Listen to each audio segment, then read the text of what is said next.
Hello, and welcome back to Scholastically Natalie, where we talk about books, writing, reading, D&D, and sometimes other things. We're continuing on with Twilight, the Roasting, as we look at the book by Stephenie Meyer, and decide just what we like and what we don't. It's pretty simple. We're starting with Chapter 2, which is called Open Book. The next day was better, and worse. It was better because it wasn't raining yet, though the clouds were dense and opaque, which is a lovely description, and I really like that line. It was easier because I knew what to expect of my day. Mike came to sit by me in English and walked me to my next class with Chess Club Eric glaring at him all the while. That was flattering. And then I just noted this and said, "You hated it yesterday." People didn't look at me quite as much as they had yesterday. I sat with a big group at lunch that included Mike, Eric, Jessica, and several other people whose names and faces I now remembered. I began to feel like I was treading water, instead of drowning in it. And again, I like this, because I think the first chapter you see a lot of super negative emotions, and then now you're kind of seeing them even out at the beginning of chapter 2, which I did like. Although, I do wish it was just in chapter 1 that she was kind of overdramatic. It was worse because I was tired. I still couldn't sleep with the wind echoing around the house. It was worse because Mr. Varner called on me. In trig, when my hand wasn't raised and I had the wrong answer. It was miserable because I had to play volleyball, and the one time I didn't cringe out of the way of the ball, I hit my teammate in the head with it. And here I noted, LOL, that's the Haikyuu scene where Hinata smacks Kageyama in the back of the head with a volleyball when he serves. Amazing. It made me laugh as I read this. And it was worse because Edward Cullen wasn't in school at all. And here I noted, oh, Romeo, frowny face. All morning I was dreading lunch, fearing his bizarre glares. Part of me wanted to confront him and demand to know what his problem was. While I was lying sleepless in my bed, I even imagined what I would say. But I knew myself too well to think that I would really have the guts to do it. What? I made the Cowardly Lion look like the Terminator. Again, I liked that line. It made me chuckle. Honestly, mood, I too have imaginary conversations with people. Relatable experience, especially in high school. But when I walked into the cafeteria with Jessica, trying to keep my eyes from sweeping the place for him, and failing entirely, I saw that his 4 siblings of sorts were sitting together at the same table, and he was not with them. Mike intercepted us and steered us to his table. Jessica seemed elated by the attention, and her friends quickly joined us. But as I tried to listen to their easy chatter, I was terribly uncomfortable, waiting nervously for the moment he would arrive. I hoped that he would simply ignore me when he came, and prove my suspicions false. He didn't come, and as time passed, I grew more and more tense. I walked to biology with more confidence when, by the end of lunch, he still hadn't showed. Mike, who was taking on the qualities of a golden retriever, walked faithfully by my side to class, and here I noted, the first golden retriever. I held my breath at the door, but Edward Cullen wasn't there either. I exhaled and went to my seat. Mike followed, talking about an upcoming trip to the beach. He lingered by my desk till the bell rang. Then he smiled at me wistfully and went to sit by a girl with braces and a bad perm. It looked like I was going to have to do something about Mike, and it wouldn't be easy. And I just put, wow, maybe he's just being friendly, it's been 2 days. In a town like this, where everyone lived on top of everyone else, diplomacy was essential. I had never been enormously tactful. I had no practice in dealing with overly friendly boys. And here I wrote, obviously. I was relieved that I had the desk to myself, that Edward was absent. I told myself that repeatedly. But I couldn't get rid of the nagging suspicion that I was the reason he wasn't there. It was ridiculous and egotistical to think that I could affect anyone that strongly. And here I wrote, yes. It was impossible. And yet I couldn't stop worrying that it was true. To which I put mood, to be honest. When the school day was finally done and the blush was fading out of my cheeks from the volleyball incident, and here I wrote, how long has it been since then? Also, nobody in existence blushes as much as she does in this book. I realize that it's like a YA, not even YA, it's like an OC writing trope where it's like, oh, I can't think of anything else that's like cute and demure for my character to do, so they'll blush. So maybe that's why it bugs me so much, but come on, man. I changed quickly back into my jeans and navy blue sweater. I hurried from the girls' locker room, pleased to find that I had successfully evaded my retriever friend for the moment. I walked swiftly out to the parking lot. It was crowded now with fleeing students. I got in my truck and dug through my bag to make sure I had what I needed. Last night I discovered that Charlie couldn't cook much besides fried eggs and bacon.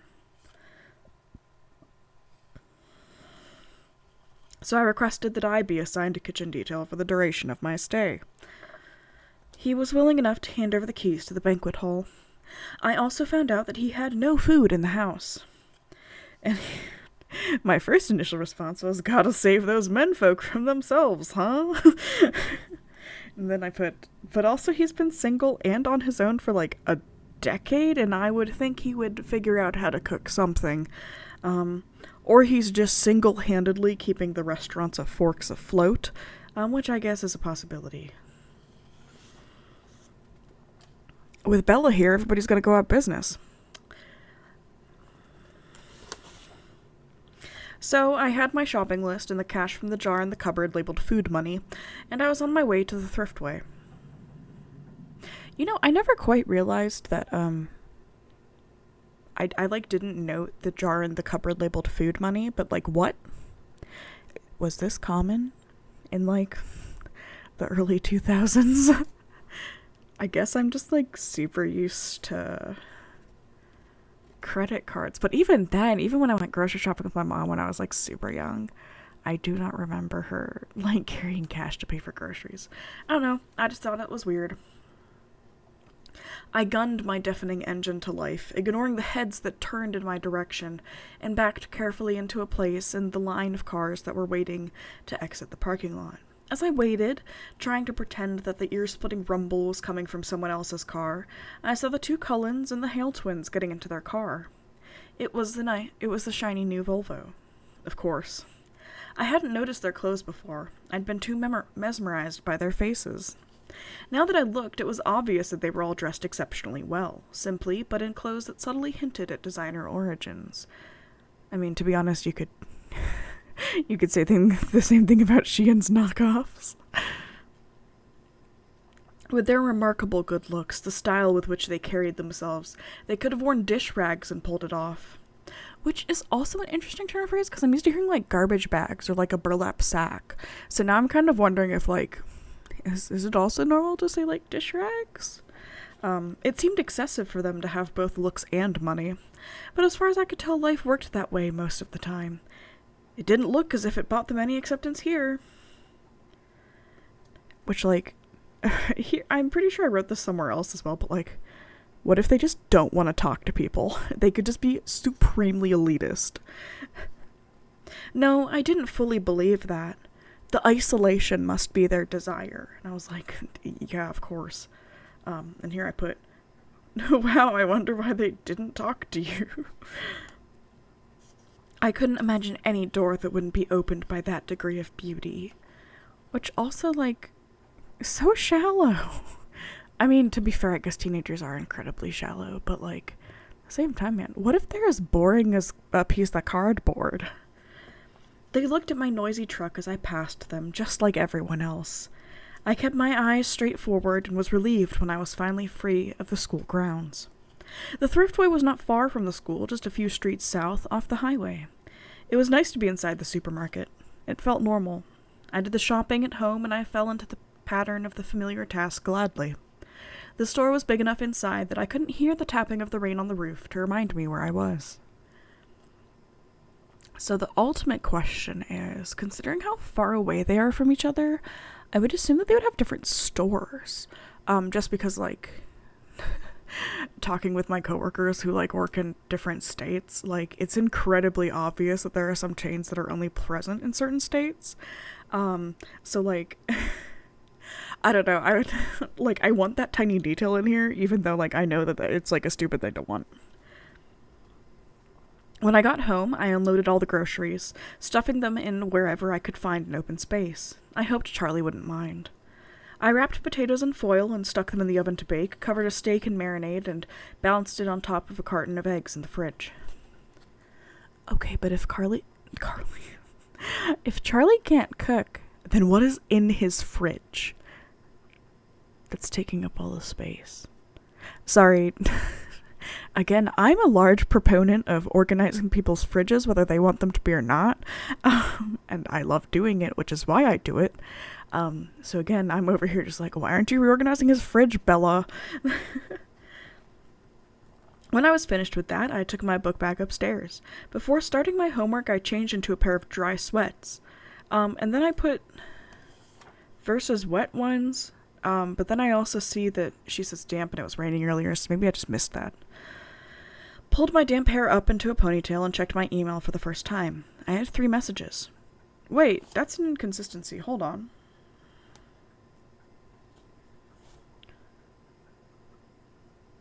She was wearing jeans earlier. Sorry, I just remembered that. Okay, sorry, my brain got really stuck and I was like, dry sweats. So she must be wearing wet sweats instead of wearing damp jeans. Oh my goodness, I'm so sorry. My brain, goodness. Pulled my damp hair up into a ponytail and checked my email for the first time. I had 3 messages. Bella, my mom wrote, write me as soon as you get in. Tell me how your flight was. Is it raining? I miss you already. I'm almost finished packing for Florida, but I can't find my pink blouse. Do you know where I put it? Phil says hi. Mom.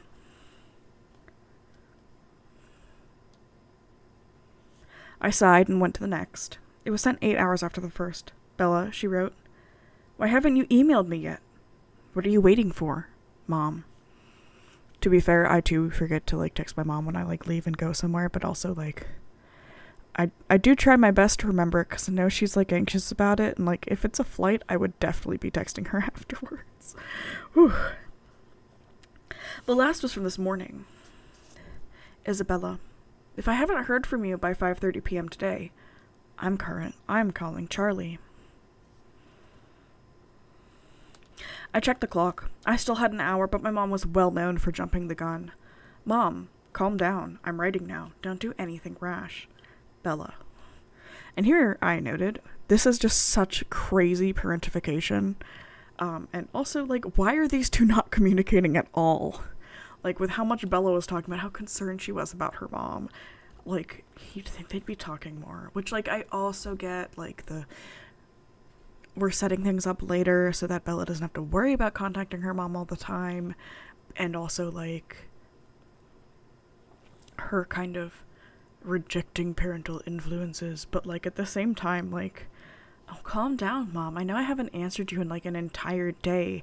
And that means I might have just, gotten kidnapped from the airport in a place I don't go. But, it's fine. Sorry, I just, as an older human, now that I'm older than Bella, I find that wild. I sent that and began again. Mom, everything is great. Of course it's raining. I was waiting for something to write about. School isn't bad, just a little repetitive. I met some nice kids who sit by me at lunch.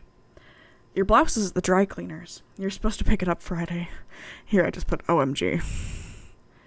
It's been a whole 3 days. Charlie bought me a truck, can you believe it? I love it. It's old, but really sturdy, which is good, for me. Here, I just put eye roll. What are you gonna do with a slightly not sturdy car? Wreck it somehow? It's a 2-ton murder machine. I think you'll be fine. I miss you too. I'll write again soon, but I'm not gonna check my email every 5 minutes. Relax. Breathe. I love you. Bella. And that last paragraph, I was just like, Jesus, so condescending. Your mom's understandably worried. And I keep thinking she's 16 even though she's not, and she's old enough to be an adult, so she's 18, and that makes this so much worse. I decided to read Wuthering Heights, the novel we were currently studying in English, yet again for the fun of it, and that's what I was doing when Charlie came home. Which, fair? I guess, I don't know if I was reading classic novels for fun in senior year of high school, but I was definitely reading, like, mature adult sci-fi, so there's no judgment coming from this side of the house.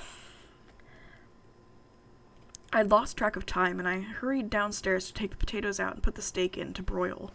"Bella," my father called out when he heard me on the stairs. "Who else?" I thought to myself. "Hey, Dad, welcome home." "Thanks." He hung up his gun belt and stepped out of his boots as I bustled about the kitchen. As far as I was aware, he'd never shot the gun on the job, but he kept it ready. When I came here as a child, he would always remove the billets as soon as he walked in the door. I guess he considered me old enough now not to shoot myself by accident, and not depressed enough to shoot myself on purpose.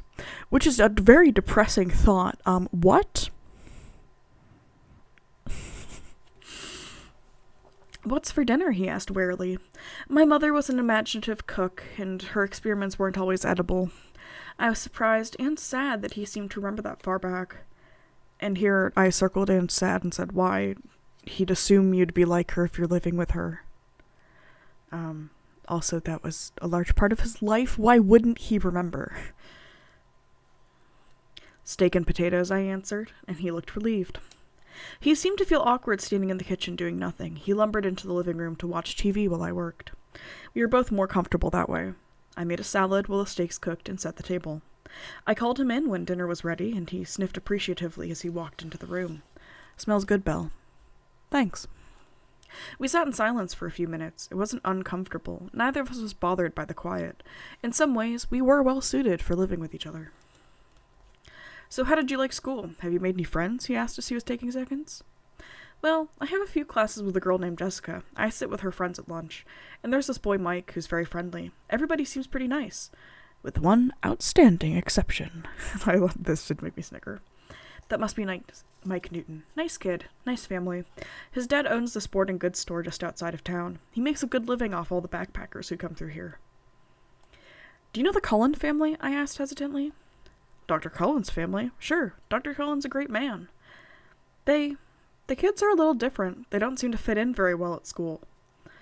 Charlie surprised me by looking angry. "People in this town," he muttered. Which, like, I'm sorry, I'm still stuck on, like, Bella instantly assuming that, like, the entire school hates them because they're outsiders. That's just so funny to me.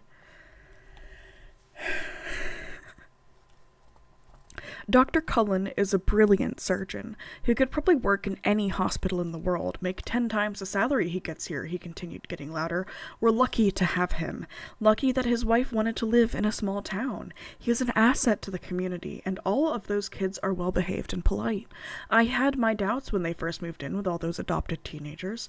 I thought we might have some problems with them, but they're all very mature. I haven't had one speck of trouble from any of them. That's more than I can say for the children of some folks who have lived in this town for generations, and they stick together the way a family should. Camping trips every other weekend. Just because they're newcomers, people have to talk."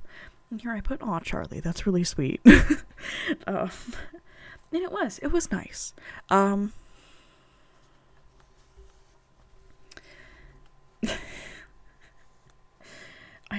don't know. I'm just kind of laughing a little bit because Suzanne Collins seems to think that anybody who's, like, slightly different in a small town, like, is immediately hated. Which, like, is a fair assumption if you haven't been to one, but it's kind of different and not quite. It was the longest speech I'd ever heard Charlie make. He must feel strongly about whatever people were saying. I backpedaled. "They seemed nice enough to me. I just noticed they kept to themselves. They're all very attractive," I added, trying to be more complimentary. "You should see the doctor," Charlie said, laughing. "It's a good thing he's happily married. A lot of the nurses at the hospital have a hard time concentrating on their work with him around." And I said, "But also kind of ew." We lapsed back into silence as we finished eating. He cleared the table while I started on the dishes. He went back to the TV, and after I finished washing the dishes by hand, no dishwasher, I went upstairs unwillingly to work on my math homework. I could feel a tradition in the making. And I said, "Wow, Charlie can't help with the dishes?" That night, it was finally quiet. I fell asleep quickly, exhausted. The rest of the week was uneventful. I got used to the routine of my classes. By Friday, I was able to recognize, if not name, almost all the students at school. In gym, the kids on my team learned not to pass me the ball, and to step quickly in front of me if the other team tried to take advantage of my weakness. I happily stayed out of their way. Edward Cullen didn't come back to school. Every day I watched anxiously until the rest of the Cullens joined the cafeteria without him. Then I could relax and join in the lunchtime conversation. And here I noted, Edward Cullen gives her anxiety. Which, also a mood if you've had an unpleasant experience with somebody. Mostly it centered around a trip to the La Push Ocean Park in 2 weeks that Mike was putting together. I was invited and I had agreed to go, more out of politeness than desire. Beaches should be hot and dry. And here I noted, oh boy. By Friday, I was perfectly comfortable entering my biology class, no longer worried that Edward would be there. For all I knew, he had dropped out of school. I tried not to think about him, but I couldn't totally suppress the worry that I was responsible for his continued absence, ridiculous as it seemed. And here I noted maybe he's sick, ? My first weekend in Forks passed without incident. Charlie, unused to spending time in the usually empty house, worked most of the weekend, and here I noted, Dad is lonely. I cleaned the house, got ahead on my homework, and wrote my mom more bogusly cheerful email. That's interesting that email isn't, plural here, and I don't think people did make it, plural at this time. I did drive to the library Saturday, but it was so poorly stocked that I didn't bother to get a card. I would have to make a date to visit Olympia or Seattle soon and find a good bookstore. See, I grew up in a small town, and even my small town had a good library. Oof. I wondered idly what kind of gas mileage the truck got, and shuddered at the thought. The rain stayed soft over the weekend, quiet, so I was able to sleep well. Now I feel like I might have fallen behind in these. No? Okay. I think I might have just forgotten. Yeah, I forgot to get rid of that one. I did laugh when I first read this. People greeted me in the parking lot Monday morning. I didn't know all their names, but I waved back and smiled at everyone. I thought she just said that she almost had all their names down? Oh, recognize if not name, okay. It was colder this morning, but happily not raining. In English, Mike took his accustomed seat by my side. We had a pop quiz on Wuthering Heights. It was straightforward, very easy. All in all, I was feeling a lot more comfortable than I had thought I would by this point. More comfortable than I had ever expected to feel here. And here I put, optimism! A glimpse! When we walked out of class, the air was full of swirling bits of white. I could hear people shouting excitedly to each other. The wind bit at my cheeks, my nose. Wow, Mike said, it's snowing. I looked at the little cotton fluffs that were building up along the sidewalk and swirling erratically past my face. Ew. Snow. There went my good day. He looked surprised. Don't you like snow? No, that means it's too cold for rain, obviously. Besides, I thought it was supposed to come down in flakes, each one unique and all that. These just look like the ends of Q-tips. Haven't you ever seen snow fall before? He asked incredulously. Sure I have, I paused. On TV. And here I outlined this and said that this interaction was kind of cute because I have lived in a state where it snows. And seeing people's reactions to snow is always so freaking fun. I think it's really cute.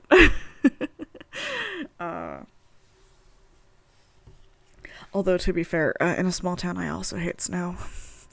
It's not bad. It's just the function of living here, sadly, and scraping off cars all the time.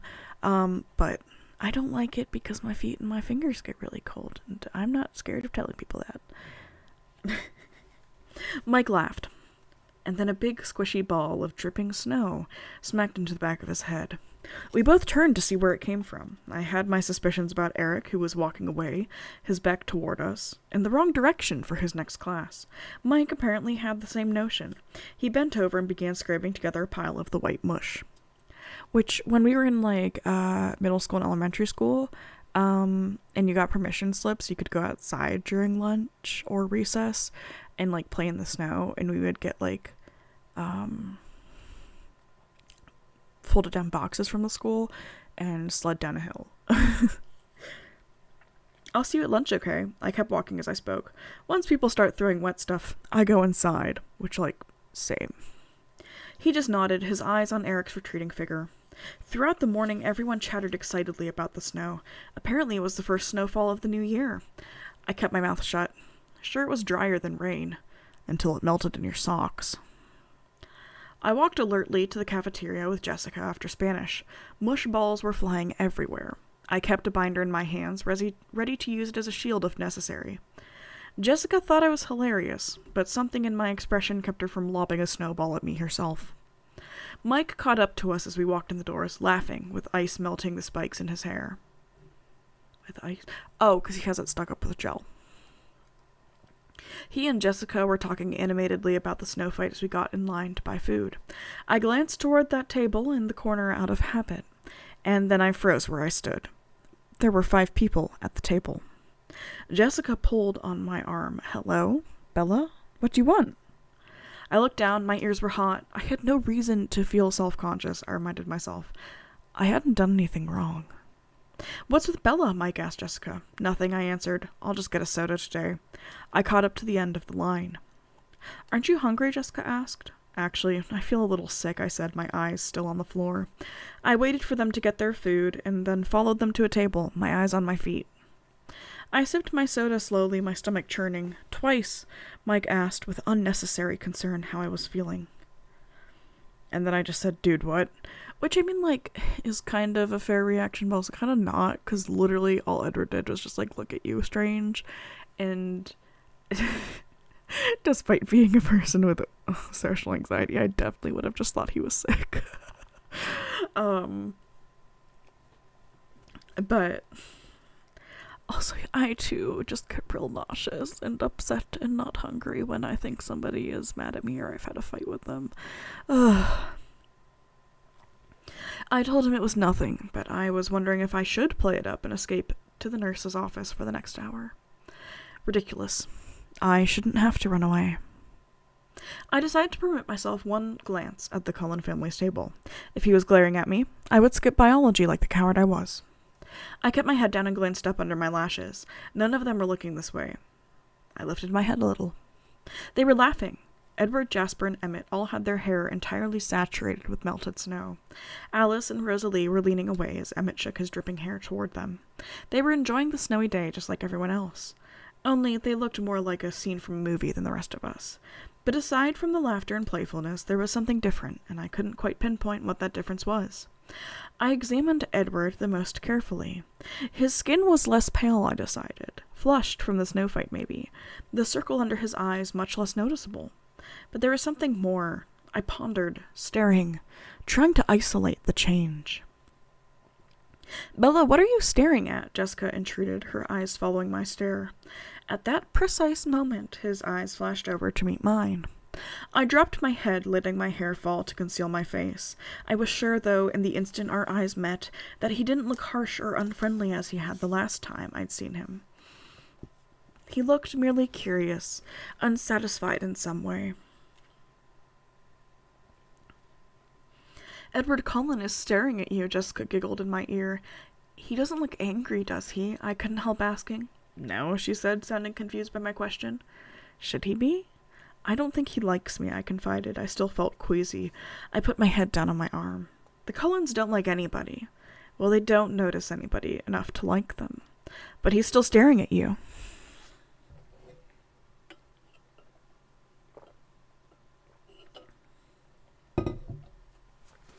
Stop looking at him, I hissed.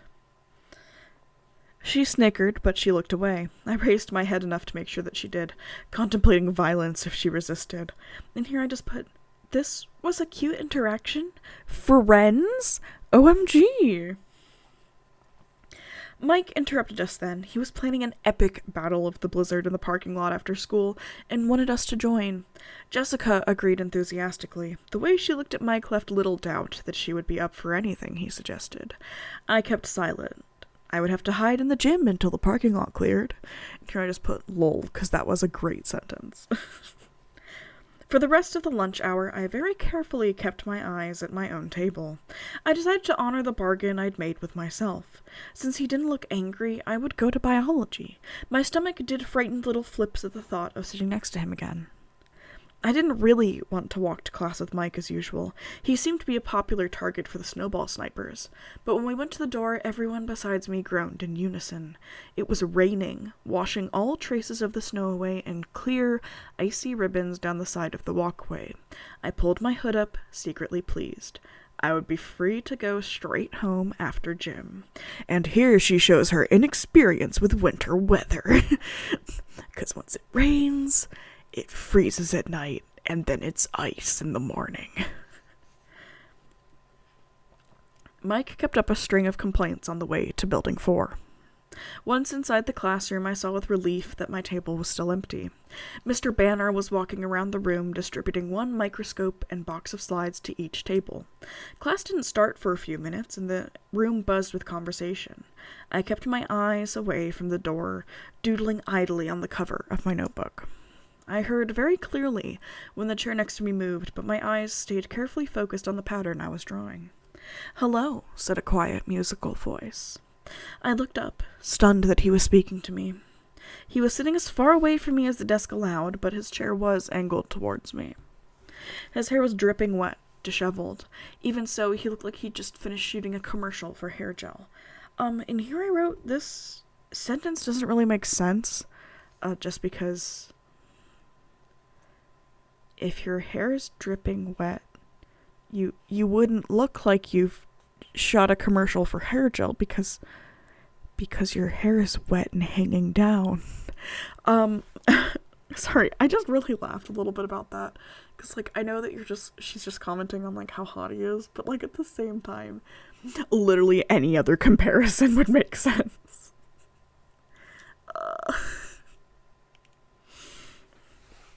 His dazzling face was friendly, open, a slight smile on his flawless lips, but his eyes were careful. "My name is Edward Cullen," he continued. "I didn't have a chance to introduce myself last week. You must be Bella Swan." My mind was spinning with confusion. Had I made up the whole thing? He was perfectly polite now.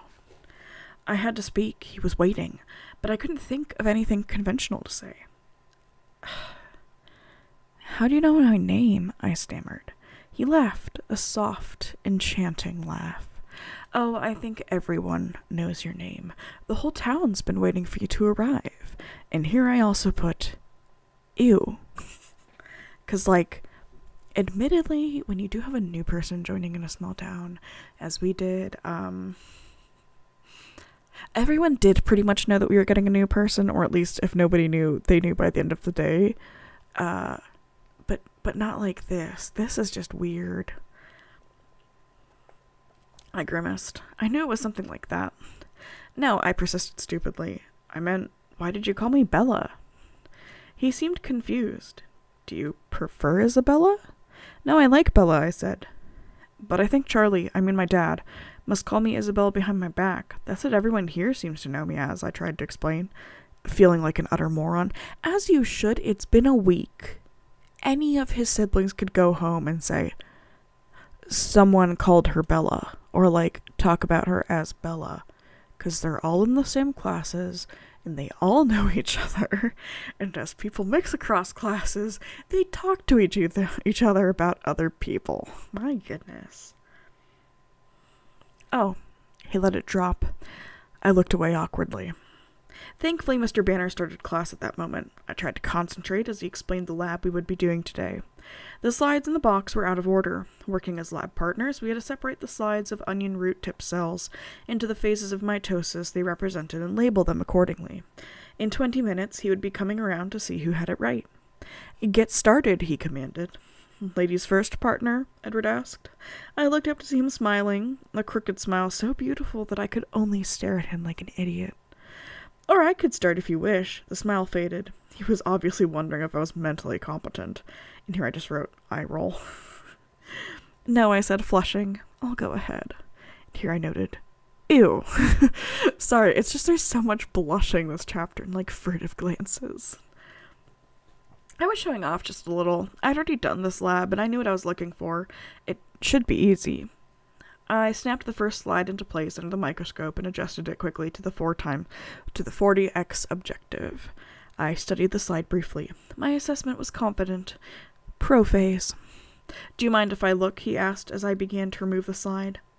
His hands caught mine to stop me as he asked. His fingers were ice cold, like he had been holding them in a snowdrift before class. But that wasn't why I jerked away so quickly. When he touched me, it stung my hand as if an electric current has passed between us.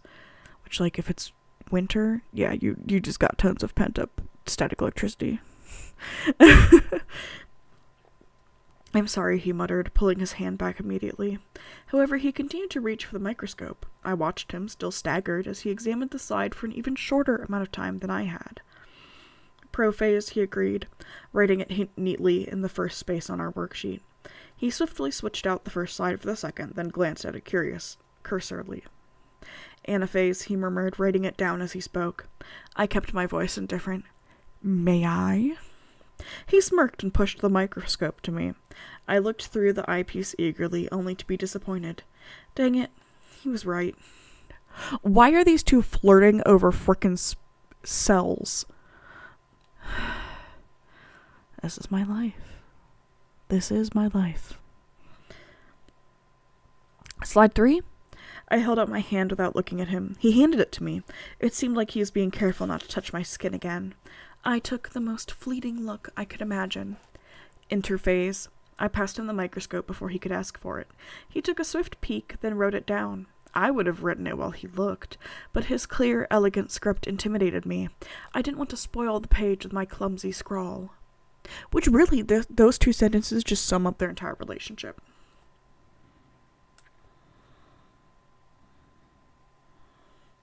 We were finished before anyone else was close. I could see Mike and his partner comparing two slides again and again. In another group had their book open under the table, and here I put, cute, I like this little detail. I got real snarky at this point. Me reading after work might not be the best option.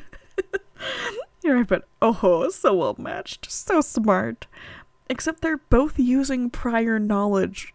LOL, complete irony. They're both competing to see who's smarter, using prior knowledge that they had memorized because they already know the subject. Which left me with nothing to do but try not to look at him. Unsuccessfully. I glanced up and he was staring at me, that same inexplicable look of frustration in his eyes. Suddenly I identified the subtle difference in his face.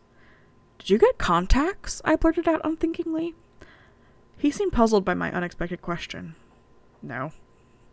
Oh, I mumbled. I thought there was something different about your eyes. He shrugged and looked away.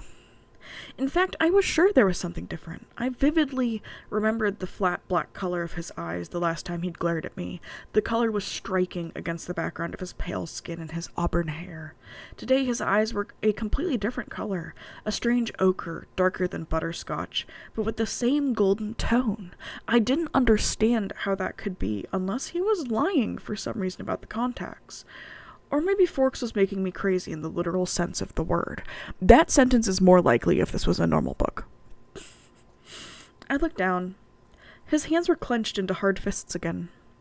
Mr. Banner came to our table then to see why we weren't working. He looked over our shoulders to glance at the completed lab and then stared more intently to check the answers. So, Edward, didn't you think Isabella should get a chance with the microscope? Mr. Banner asked. Bella, Edward corrected automatically. And I can't believe he's automatically correcting people on her name. Oh my god, Again, I'm an idiot who's gone 2 years without correcting my boss on how he pronounces my last name. So I can't imagine correcting anybody on anything. Actually, she identified 3 of the 5. Mr. Banner looked at me now. His expression was skeptical. I said, wow, that's sexist. Have you done this lab before? He asked. I smiled sheepishly, not with onion root. Whitefish blastula. Yeah. Mr. Banner nodded. Were you in an advanced placement program in Phoenix? Yes. Well, he said after a moment, I guess it's good you two are lab partners. He left, he mumbled something else as he walked away. After he left, I began doodling on my notebook again. Which, like... I'm sorry, I just can't. This is a weird romance novel between two absolute dumb idiot nerds.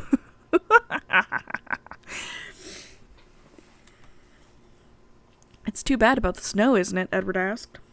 I had the feeling he was forcing himself to make small talk with me. Paranoia swept over me again. It was like he had heard my conversation with Jessica at lunch and was trying to prove me wrong. Not really, I answered honestly instead of pretending to be normal like everyone else. I was still trying to dislodge the stupid feeling of suspicion and I couldn't concentrate. I just noted, OMG, I'm not like other girls, I don't like snow. Sorry, again, not everybody is the same. You don't like the cold, it wasn't a question. Which, like, does anybody? Or the wet. Forks must be a difficult place for you to live, he mused. You have no idea, I muttered darkly, and here I wrote, OMG, you overdramatic idiot. He looked fascinated by what I said, for some reason I couldn't imagine. His face was such a distraction that I tried not to look at it any more than courtesy absolutely demanded. Why did you come here, then? No one had asked me this. That, not straight out like he did, demanding. Oh, well, at least this is, foreshadowing for you being a demanding idiot.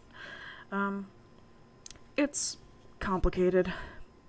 I think I can keep up, he pressed. Yeah, you silly little mortal. Just tell me your silly little human problems. I paused for a long moment and then made the mistake of meeting his gaze. His dark gold eyes confused me, and I answered without thinking. My mother got remarried, I said. That doesn't sound so complex, he disagreed, but he was suddenly sympathetic. When did that happen? Last September. My voice sounded sad, even to me. And you don't like him, Edward surmised, his tone still kind. No, Phil is fine. Too young, maybe, but nice enough. Why didn't you stay with them? I couldn't fathom his interest, but he continued to stare at me with penetrating eyes, as if my dull life story was somehow vitally important. Phil travels a lot. He plays ball for a living, I half smiled. Have I heard of him? He asked, smiling in response. Probably not. He doesn't play well. Strictly minor league. He moves around a lot. And your mother sent you here so that she could travel with him? He said it as an assumption again, not a question. My chin raised a fraction. No, she did not send me here. I sent myself. His eyebrows knit together. I don't understand, he admitted, and he seemed unnecessarily frustrated by that fact. I sighed. Why was I explaining this to him? He continued to stare at me with obvious curiosity. She stayed with me at first, but she missed him. It made her unhappy. So I decided it was time to spend some quality time with Charlie. My voice was glum by the time I finished. And here I point. Why didn't they both just go? She's clearly able to take care of herself, and she doesn't even need her mom around. Also, if she's 18, she can definitely live by herself. Like, that's not illegal. Unless, I guess, her mom just, literally didn't have money to pay for her to, stay behind. But at the same time, she could get a job, and as long as they owned the place that she was staying at... You know what? I'm gonna stop trying to figure out fantasy, adult costs and just carry on. But now you're unhappy, he pointed out. And, I challenged. That doesn't seem fair, he shrugged, but his eyes were still intense. I laughed without humor. Hasn't anyone ever told you, life isn't fair? I feel like she just had her Joker moment. I believe I have heard that somewhere before, he agreed dryly. So that's all, I insisted, wondering why he was still staring at me that way. His gaze became appraising. You put on a good show, he said slowly. But I'd be willing to bet that you're suffering more than you let anyone see. And here I wrote, OMG, that is literally the most basic thing to say. Especially when she's been clearly unhappy about being here the entire freaking time. I also put r/I'm 14 and this is deep. The saddest people smile the brightest, because this is immediately what I thought of. I am terminally online. But yeah, that's the most basic thing you say to, like, literally anyone, to manipulate them, because you immediately agree with it, because who doesn't see themselves as a victim in some sort of way? I could say this to my best friend, who I know what's going on with her, and, like, because I know that, I would know what impact it would have on her, and she'd be like, oh, no, but she'd, like, still go with it, like... Especially people with martyr complexes who are all like, no, I must sacrifice myself. And then somebody comes along and they're like, I bet you're having such a hard time with this. And they're just like, oh my gosh, you get me so well. Oh, yeah, I don't know. It just, it's just so dumb. And it drives me up the wall. I grimaced at him, resisting the impulse to stick out my tongue like a 5-year-old, and looked away. He's got me pegged.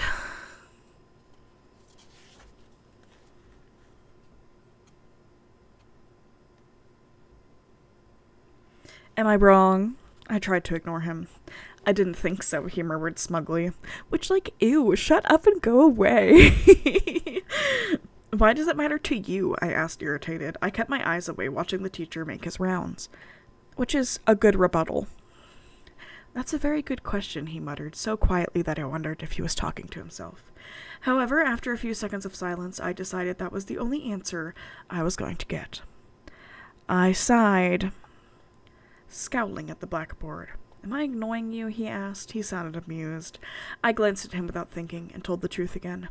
Not exactly. I'm more annoyed at myself. My face is so easy to read. My mother always calls me her open book. I frowned. And I would like to note that I wrote across these 2 paragraphs. I hate this entire conversation. Flirt, flirt, flirt, flirt, flirt. Except flirt antagonistically. Which is even worse. On the contrary, I find you very difficult to read. Harry put, oh, so special. Despite everything that I'd said and he'd guessed, he sounded like he meant it. You must be a good reader then, I replied. Usually, he smiled widely, flashing a set of perfect, ultra-white teeth. And also, like, at what point did he find her hard to... I mean, I know that he means literally mind reading. But, like, she's so easy to read, he pegged her within 5 minutes of talking to her. Mr. Banner called the class to order then, and I turned with relief to listen. I was in disbelief that I'd just explained my dreary life to this bizarre, beautiful boy who may or may not despise me. He'd seemed engrossed in our conversation, but now I could see from the corner of my eye that he was leaning away from me again, his hands gripping the edge of the table with unmistakable tension. Maybe he's just fidgety. I tried to appear attentive, as Mr. Banner illustrated, with transparencies on the overhead projector, what I had seen without difficulty through the microscope. God, I love overhead projectors. Those were a vibe. But my thoughts were unmanageable. When the bell finally rang, Edward rushed as swiftly and as gracefully from the room as he had last Monday, and, like last Monday, I stared after him in amazement. Mike skipped quickly to my side and picked up my books for me. I imagined him with a wagging tail. That was awful, he groaned. They all looked exactly the same. You're lucky you had Cullen for a partner. I didn't have any trouble with it, I said, stung by his assumption. I regretted the snub instantly. I've done the lab before, though, I added, before he could get his feelings hurt. In this entire paragraph, I just put lol next to you, because it's like, I too am the same way, where it's like, how dare you underestimate me? And then it's like, I too would underestimate me. Cullen seemed friendly enough today, he commented as we shrugged into our raincoats. He didn't seem pleased about it. Here I just put jealous Mike. Jealous Mike. Why is everyone so insecure? And immature, both of them. I tried to sound indifferent. I wonder what was with him last Monday. I couldn't concentrate on Mike's chatter as we walked to gym, and PE didn't really do much to hold my attention either. Mike was on my team today. He chivalrously covered my position as well as his own, so my wool gathering was only interrupted when it was my turn to serve. My team ducked warily out of the way every time I was up. The rain was just a mist as I walked to the parking lot, but I was happier when I was in the dry cab. I got the heater running, for once not caring about the mind-numbing roar of the engine. I unzipped my jacket, put the hood down, and fluffed my damp hair out so the heater could dry it on the way home. I looked around me to make sure it was clear. That's when I noticed the still, white figure. Edward Cullen was leaning against the front door of the Volvo, 3 cars down from me, staring intently in my direction. I swiftly looked away and threw the truck into reverse, almost hitting a rusty Toyota Corolla in my haste. Unironically hilarious anyways, but also if this happened, if she did hit it. Lucky for the Toyota, I stomped on the brake in time. It was just the sort of car that my truck would make scrap metal of. I took a deep breath, still looking out the other side of my car, and cautiously pulled out again with greater success. I stared straight ahead as I passed the Volvo, but from a peripheral peek, I would swear I saw him laughing. Girl gets so nervous she almost wrecks her car, because a man is standing 3 cars down, threateningly.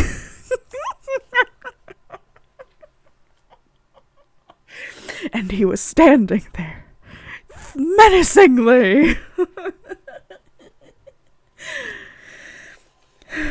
Sorry, that ending just made me absolutely die. So funny.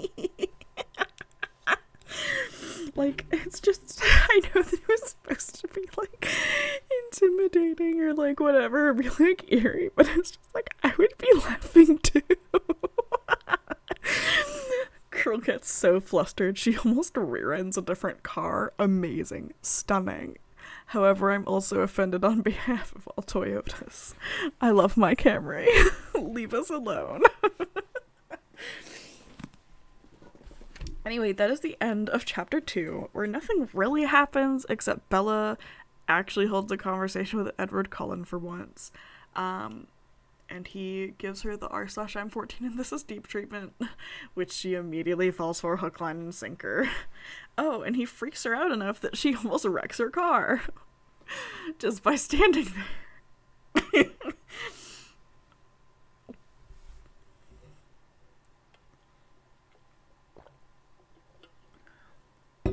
Anyways, thanks for listening. I hope this was quite a good time for you as well as it was for me.